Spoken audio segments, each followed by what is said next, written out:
A Croatian soldier, who claims to have fought with the Bosnian Serbs, testified at The Hague that he took part in the execution of 1,200 Muslims, although the number of bodies recovered from the site was 200. UN Ambassador Madeleine Albright, however, used greatly inflated numbers to describe Serbian reprisals at Srebrenica.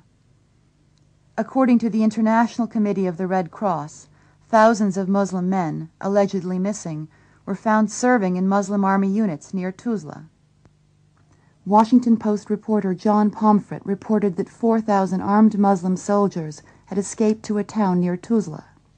Yet these same soldiers were still being included in official reports years later as missing Muslims from Srebrenica. Secretary Albright in particular was very insistent on using such numbers like 8,000, 10,000 Muslim men and boys who were executed in Srebrenica by the Serbs. There's simply nothing to document those numbers. During the first year of the Bosnian War, by all accounts the bloodiest period of the conflict, the Bosnian government placed the number of dead at 17,000. Within just 2 months, however, Bosnian government officials began using a figure of 200,000 killed. This huge increase in deaths came in the dead of winter, when fighting had virtually ceased in the mountainous terrain. I'm probably as guilty as most of using inflated numbers, although I had enough sense to abandon using numbers in mid-93. In a groundbreaking article which appeared in the New York Times Sunday magazine in the fall of 1994, George Kenney criticized the way inflated casualty reports were used by most major news organizations. A number of very high-profile journalists quickly picked up Bosnian government numbers and began to use them routinely. John Burns of the New York Times, Carol Williams of the LA Times, even John Pomfret of the Post, who's normally a very cautious journalist, got in on this after a certain period. So with these very well-respected journalists saying, okay, there have been 150,000, 250,000, 200,000, whatever, people killed, those were the numbers that stuck.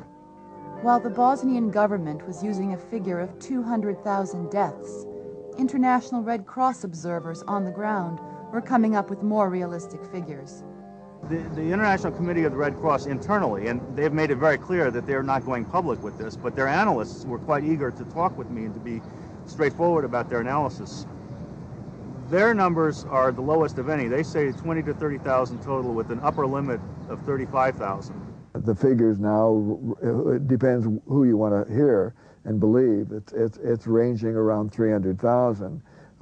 Probably the truth of the matter is you'll be hard-pressed to find more than 30,000 graves. It's been exaggerated by that percentage. Now, the European military intelligence would say, let's add in every possible hypothetical number of people that could be killed, and they get up to about 60,000. The U.S. intelligence community was sort of agnostic, saying in the tens of thousands, but you know, they didn't want to commit to any particular number, even unofficially. As the U.S. government began to more actively assist Muslim and Croat forces, British intelligence accused the American CIA of doctoring intelligence reports to justify American intervention. The CIA did a report that said 90% of the ethnic cleansing had been done by Serbs in Bosnia-Herzegovina. We now know that that study was only done in areas now held by Bosnian Serbs. Serbs who were expelled from Muslim and Croat areas were not included in the CIA report, even though international agencies stated that 40% of the refugees from the war were Serbian. Unless one assumes that the vast majority of Serb refugees left voluntarily and were not victims of ethnic cleansing, there's a very large disparity in the figures. The study itself does not represent what actually happened throughout Bosnia-Herzegovina because it was not done in the other areas.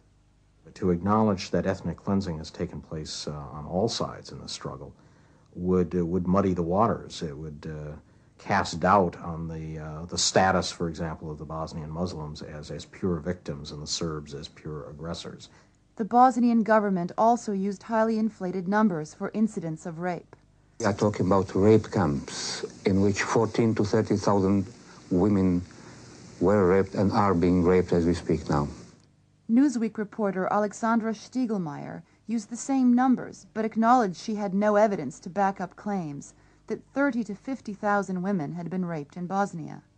Do you believe the numbers are credible? They seem very high to me. And I don't believe the sources because as I've investigated them, you get them, they always go back to one government or another. A European Community Commission, which estimated that 20,000 women had been raped, dropped this claim from its final reports. After an exhaustive investigation, the UN concluded that 2,400 rapes had been committed by all three sides in the Bosnian conflict.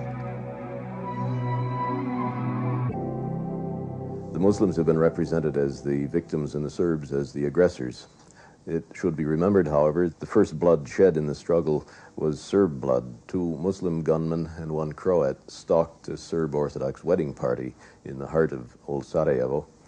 The father of the groom was killed. The Orthodox priest was wounded.